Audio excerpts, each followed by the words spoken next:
Virginie Duval, welcome. Hello. She has been such a supporter and at the same time shown just through her own growth as a person and in her business how it is possible. Personally, I've never been great at having girlfriends. Earlier Vanessa and I were kind of talking about that, like, I moved from entertainment where it was really catty to fashion was super catty, and then you were an air hostess, which is a more like female cattiness, and and then yoga, you think you come into yoga and it's like, it's such a supportive thing, and then it's catty because, we're dealing with emotions and people, and regardless of whether they're male or female. But you've really opened my eyes to the fact that support is necessary. It's so necessary in life and in business. Giving it, we're all good at that, but receiving it and knowing that we deserve it is so important, especially in business. And that's how we met. It was a teacher training. Yeah. It was a 300-hour. Yes. 3 years ago, but 4 trainings ago. Yeah. And I was teaching business, but I wasn't yet in a place, she's like, she came for the business aspect of it. What is she gonna say? Yeah. Bitch. No, I was a bad student. To be honest, like really.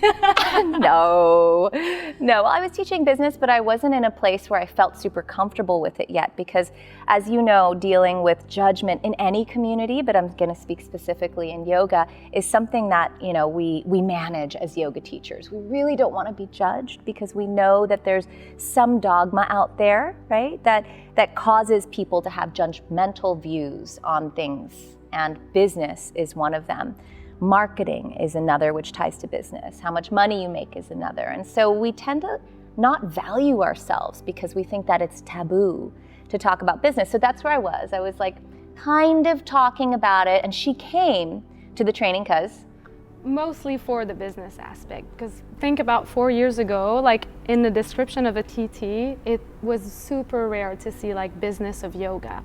And I have a background in sales, and when I started teaching yoga, I was like, this is the most transformative thing that I know, and it has to be like, I need to share this, I need to use like my sales, and I need to like share and spread the words, right? So I came, I saw her, and like, you see Bri, you see what she's doing, and I was like, wow, she's gonna share like all the details of how she does it. Like, I'm going, like, I wanna know, like, give me the juice, right?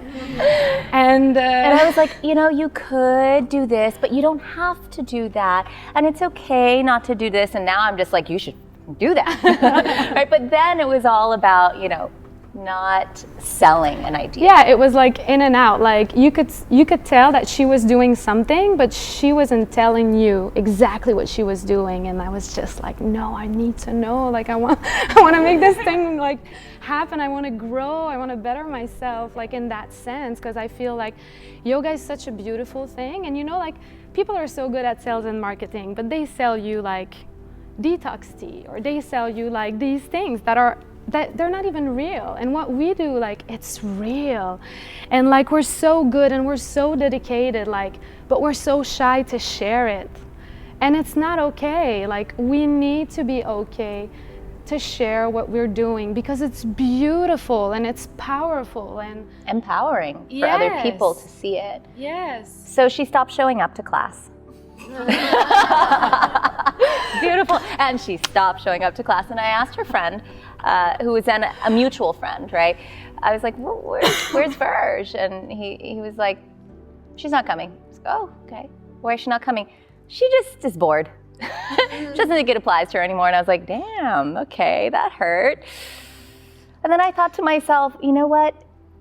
I really need to talk to her. She must be onto something, or she must, what is it that she sees that she needs? So we had lunch and sat down, and it wasn't about her. It became about me. It was like, Bri, this is what I see. And I was like, I see you, like you're doing something. Why aren't you sharing it? And like I see you, like I love her. Like the moment I saw her, because I was doing, like my handstand practice, and she just like was next to me, like, do this, yeah, you got this. And it's rare that you get like that empowerment from another woman. Sometimes you feel like, you know. And when you come to a TT, like more advanced, sometimes you're scared of being judged, like depending on where you are in your practice. Like we've all been through like these insecurities, like am I wearing the right clothes? You know, like it's ridiculous, but it's there, right? By day 18, you're like, I don't care anymore. Yeah, but now we're just not packing. taking showers anymore. It's just whatever, right? But like when you're packing, you're just like so stressed. So the first day, like I felt her energy, and I was just like, oh wow, that's my kind of that's my kind of girl. Like I like this girl. Like she's fierce. But I could see like the gentle side. So I was just telling her that she should be more open, and she should connect more, like, and say like the real thing, not just the thing that you think you should say as a yoga teacher. Like be real and connect like deeply with your student by truly sharing what you're doing. And that's how it started. It did. You guys know my story of the Tibetan bowl guy, right? Yeah. Boom, Briohny. So he was 6 months before I met her, right? That was, yeah, goosebumps. And here is somebody else saying the same thing to me. And I thought, I'm listening. And what I saw her saying was that she saw me in a different way than I saw myself. You know, I kind of felt like, oh, I should be careful. And, you know, coming from entertainment, it's like you don't say exactly what you mean, but you find a way to package it nicely. And I was doing that. I was wearing a mask. Oh, see, this mask thing again. Like, Mike was right. That wasn't his real name, but anyways. I hope he's not watching now. Hi, Mike. So it was interesting. We just went right away. I said, okay, you're saying all of these things. I need to do that. What do I do now? And she's like, oh, well, here, let's go outside. We went outside onto this veranda at this old place, or balcony, or however you want to say it. She's like, I'm just going to film you, and I'm going to ask you a question.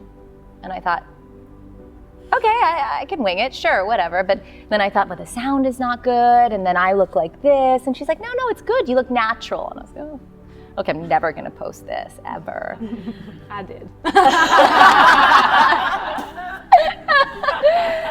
And so we just started creating content from there, and she came on to help me steer the ship on Facebook, because I was like, Facebook's over, and that wasn't the case at all, you know. And so what we want to do here with this is talk a bit more about and teach you guys how you can get over that hump, much like I did, right? Of being like, oh no, but it needs to be, and I need to say it like that. No, the way you say it the first time, because it is what you do, and you are an expert in your field, and you do have knowledge and wisdom to share. The first time you say it is fine, as long as you can get through what I meant to say was. Yeah.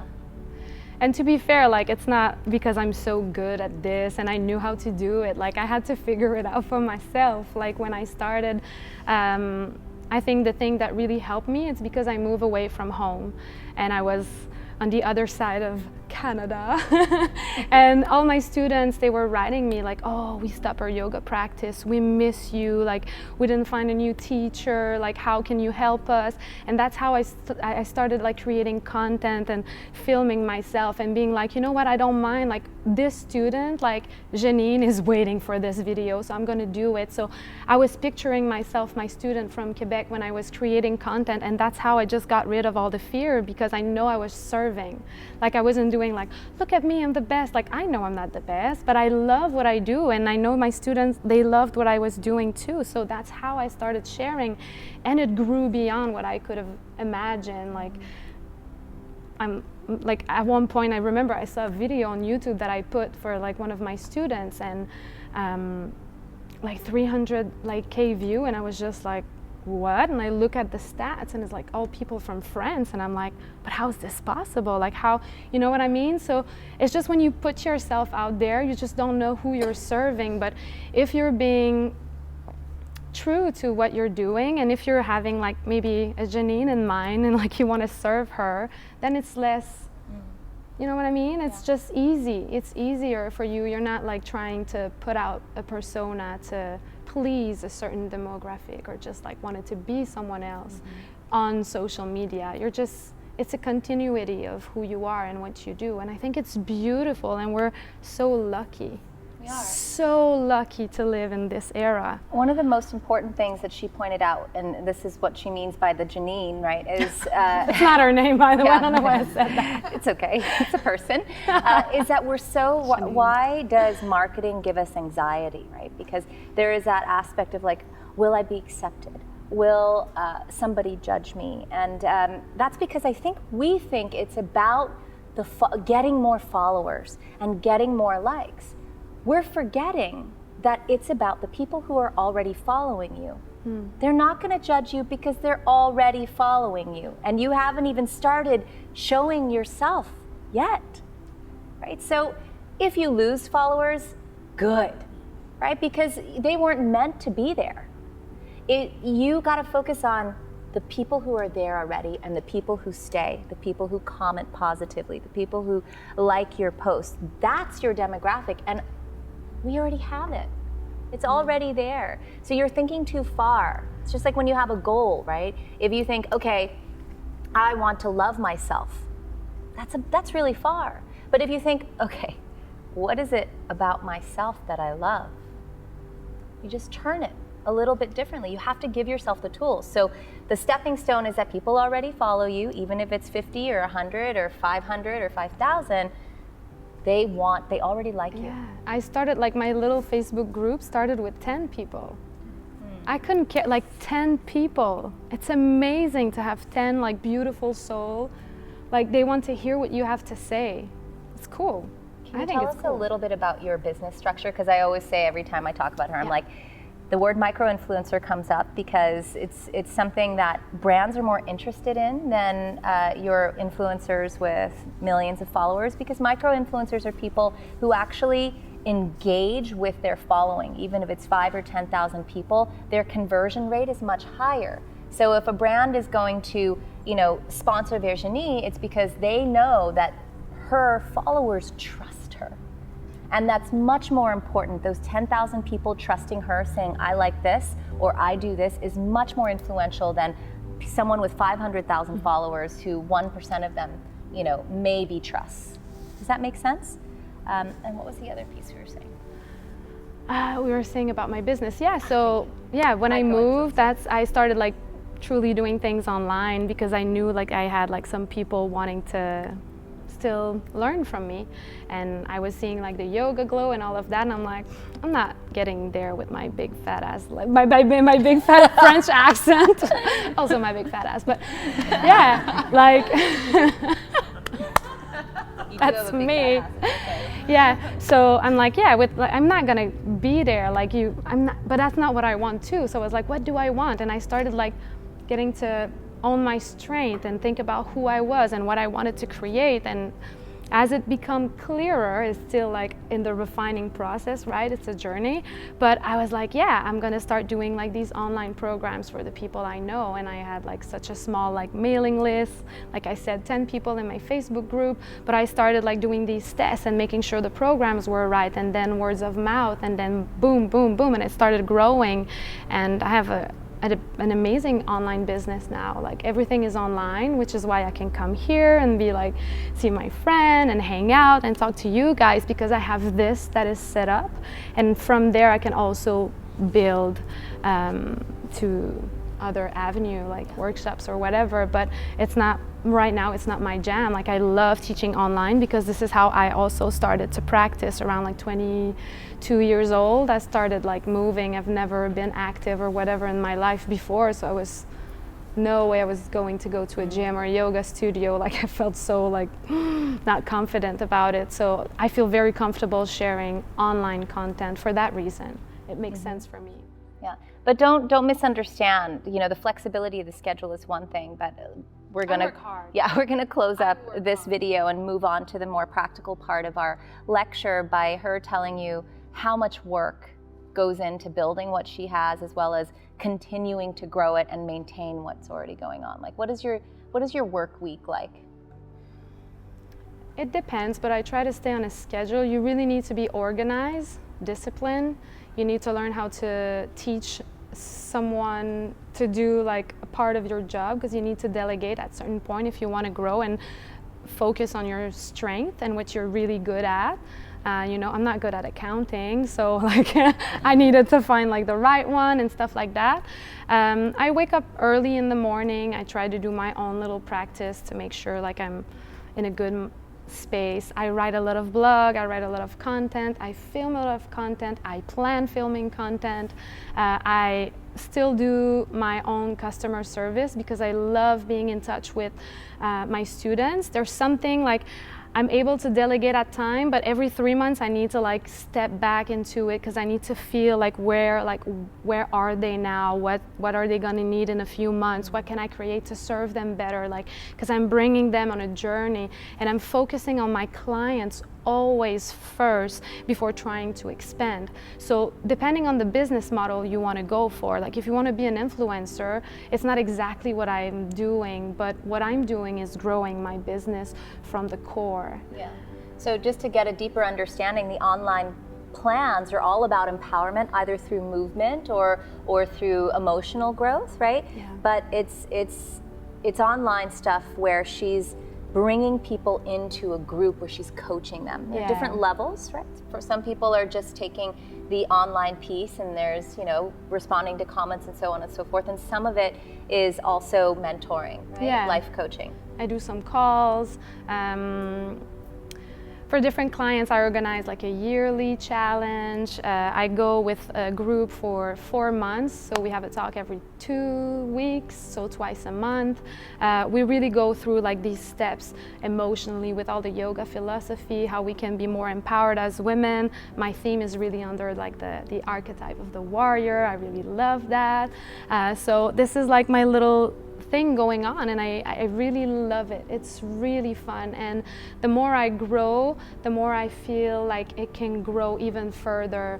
But just to let you know, because sometimes when we start, we think we need to start like, and then it's going to be so big, but it's okay to take your time, be patient, and create like a solid foundation for you to grow. And when it grows, it's like easier. It flows. Yeah, and the social media piece is a really important part of that, because she wouldn't have been able to get where she is without the social media piece. So what you're doing with social media is you're actually giving yourself a platform outside, I've said this before, but I'll say it again, outside of your daily, weekly grind as a yoga teacher. And that's the platform that'll elevate you a little bit so that you can expand out. Not that you'll leave that if that's what you like, but that you can expand out, especially if you're feeling bogged down, not enough time, can't expand because you just don't have the time. So, you know, it's paid content what you're doing, but what you'll be creating and what I'm doing now too is like, it's free content. I'm giving free content to people on Instagram because I want to. I love it. It feeds me as a teacher, and I'm building a community, a supportive community that I feel sees me for who I am and actually likes me. So it's like, it's supportive, and it can be supportive. And we're two people sitting here saying the negative side effects of Instagram or any social media platform can actually be eradicated. Yeah, if you change your relationship with it. If you think about like using this as an extension and like a way to connect with your people, and you're not in the like look at me content mindset, which I think this is why people are uncomfortable posting. They don't want to do that, but you don't have to. Like, you can really serve, you can really share tips, you can really share like, you know, those aha moments that you're like, oh man, I wish I knew that before, you know, I can share this.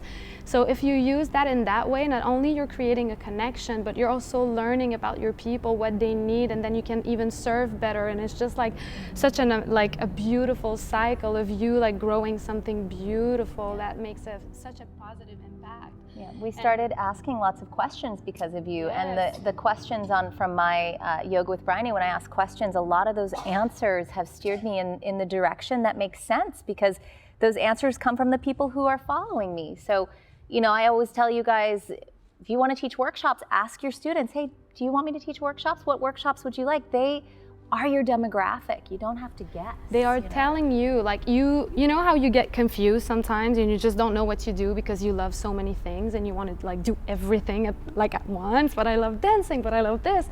But when you're asking your students, they tell you, and then you go, like, you do that and you over deliver from what you, like the other passions you have, and they just get to know you, and it's so beautiful. So like the two common mistakes we were saying that we see is that people like think they have to do like the look at me perfect You have to wear the right clothing and have the right body, like the right filter and all of this. Exactly. It stops you from serving. And the other thing is that you overthink, right? We were saying like we're overthinking by trying to be too perfect, even with the caption instead of just being real. So we said like the 3 things you guys like should remember is to own your strength, share that, connect with people. Second, like it's not just about you. Like this social media thing is actually about them, and that's what a leader do. Like it's not about you ever, it's about them and how you can show up to serve, to share what you know, like what you learn here. Do you know how many people take like a month off of their life to grow? Do you know how much you have to share right now?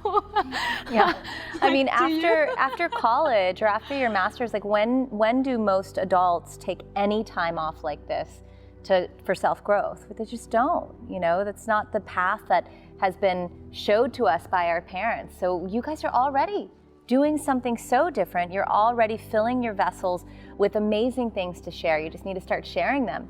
And seeing that feedback, and you already have that in your classes. Yeah, and the last thing we said was don't forget to invite people, like the CTA, like this is marketing, but please don't confuse call to action. Please don't confuse selling with like inviting.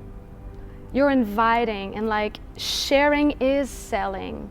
So invite people, like tell them to comment, tell them to DM you, like connect with them in that sense. But you need to tell people what to do because we're living in a very, very busy world. And if you don't take the time to address, you know, like to them, like write me an email, tell me what you want me to do, like join my workshop, you know, like all these things, leave a comment. You need to tell them what to do, and then like everything's gonna grow from there too. Yeah, I started maybe about 8 months ago saying, hey, ask me, I'd post a tutorial, like a handstand tutorial or something, and I say, if you have any questions or, you know, you're trying this tutorial exercise out and you're just not getting it, or you want me to look at your handstand kick up or something, just ask me.